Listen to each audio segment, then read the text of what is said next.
ازيكم عاملين ايه؟ اللهم صل وسلم على سيدنا محمد وعلى اهله وصحبه اجمعين. النهارده هعمل كوسه. معايا 3 كيلو كوسه، ومعايا كيلو لحمه، معايا شويه بصل كده في حدود كيلو برضو او اقل من كيلو. معايا هنا يعتبر كوبايه دقيق. معايا بهارات شطه وملح وفلفل. هننزل هنا بمعلقه سمنه بلدي، وبضرب بقى البصل كله. نزلت بالبصل. هعمل النهارده معاكم كوسه بالبشاميل، ويا رب تعجبكم. بصوا ما شاء الله. بصوا هسيب البصل اول حاجه يدبل، وبعد ما يدبل خالص بنزل برضو بالتوابل. بص، ملح وفلفل وتوابل اللحمه وشويه شطه وملح.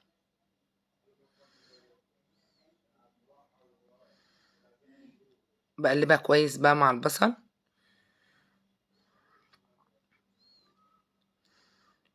يا رب تعجبكم وصفه النهارده.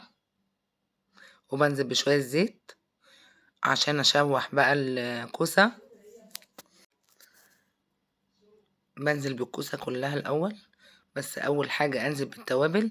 معايا مرقه خضار، معايا شويه توابل لحمه، معايا شويه فلفل وشويه ملح صغيرين خالص.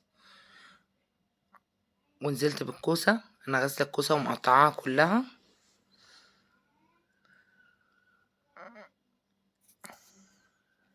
كل واحد يقطعها بالطريقه اللي تعجبه. انا عامله صينيتين انا وحماتي النهارده. قلت اعمل صينيتين، حماتي كانت حباها يعني نفسها فيها. قلت لها اعمل لها صينيه وانا صينيه، وهي بسيطه خالص ما بتاخدش وقت. اسيبها تتشوح بقى، واعمل اللحمه المفرومه. انزل عليها الفلفل على البصل. اول حاجه الفلفل، نزلت عليه بالفلفل اهو، واقلبه كويس برضو.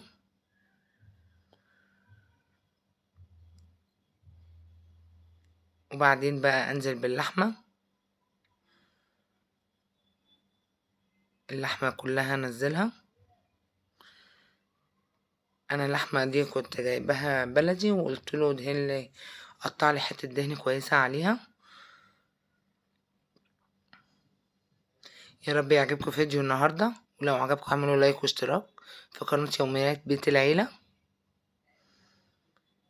انا بقلبها كله اشوحه مع بعض. انا مش هحط ميه ولا كده، عشان دي هتخش الفرن معايا.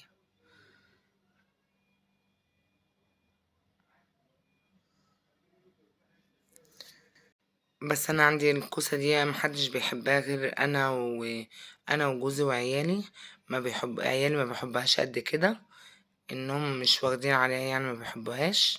إيه دلوقتي انا بسيح بقى حته السمنه بلدي، واعمل البشاميل. البشاميل ده حسب الرغبه، بس انا عشان عامله تعتبر صينيتين. إيه بعمل يعني شويه كويسين. واللحمه تعتبر خلصت اهي وسيبها. تعتبر البصل اللي انا عملته اما فرمته ما بانش يعني ما بانش في اللحمه. انا كده هنزل باللبن. انا حطيت الدقيق خلاص وحمرته شويه، ونزلت باللبن. اقلب بقى باستمرار، عشان لو قلبتيش باستمرار هتلاقي العجينه كلها مسكت. وبنزل باللبن، وبعد اقلب بقى على طول، مبطلش تقليب. البشاميل بالذات. انا كده خلصت الكوسه، خدت تشويحه وقلت اركنها. انا بقلبها من فوق لتحت عشان ما تتلسعش يعني. وانا كده خلصت كمان اللحمه والكوسه خلصت. بحط بقى الفلفل والملح قليل. الملح قليل برضو، ما بكترش عشان يبقى كل حاجة بتبقى فيها ملح، عشان ما تبقاش حادقة معايا. يعني دي معلقة صغيرة خالص. وبفضل برضو باستمرار اقلب. لو عملتوها تعجبكم قوي. وبرضو الكوسة فيها فوائد حلوة قوي برضو. يعني انا بحب اعملها في البيت على طول. ممكن اعملها لحمة مفرومة، صينية كده يعني بطاطس بالكوسة واللحمة مفرومة. ممكن بدخلها في التورلي. يعني ممكن لها حاجات كتير انك تعمل الكوسة بيها. هعمل الطاجن ده وهعمل صينية كمان. بحط بشاميل من تحت،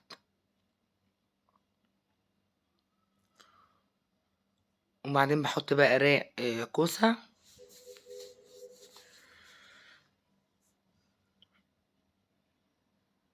رق كوسة بقى يعني السمك اللي انت عايزاه. انا ما كترتش يعني رقيتك الرق ده خالص. انا عندي اهم حاجة يكون الكوسة باينة والبشاميل واللحمة عشان تعملها مظبوطة. انا بحب البرام، بعمل فيه كل حاجة. بيبقى بحس كده طعم الاكل حلو فيه في الفخار يعني. عشان كده بعمل فيه كل حاجة. هنزل بقى باللحمة. اللحمة دي حسب الرغبة، اي كمية اللي انت عايزاها.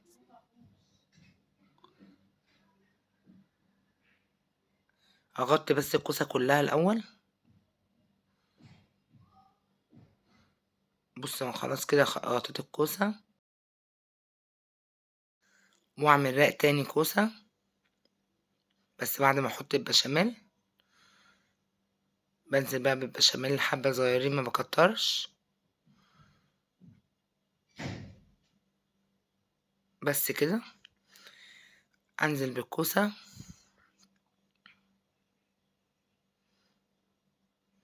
برضو اي مية في الكوسة ما تحطهاش عشان احنا حاطين بشاميل، ولسه الكوسة هتنزل ميتها كلها.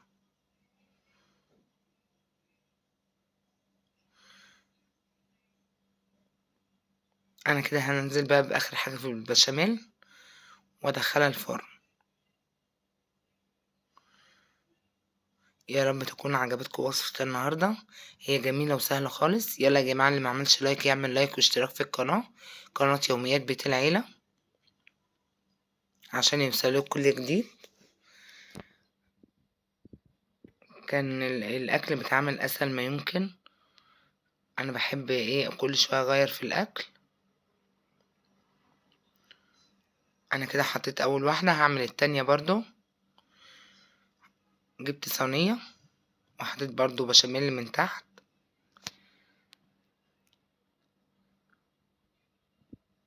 وهنزل برضو بالكوسه.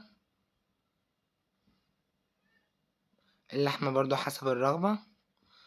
انا لقيت اللحمه كتير حطيتها كلها صراحه في ديت. وهنزل عليها بالبشاميل.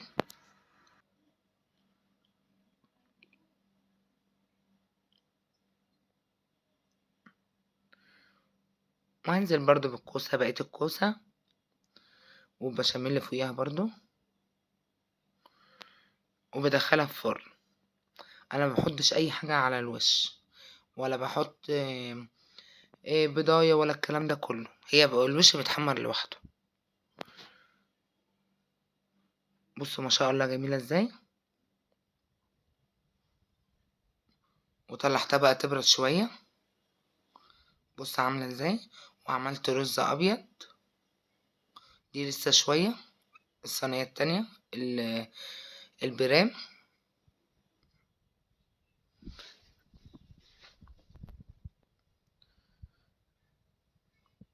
انا كده خلصت وصفه النهارده، ويا رب تعجبكم. واشوفكم على خير باذن الله.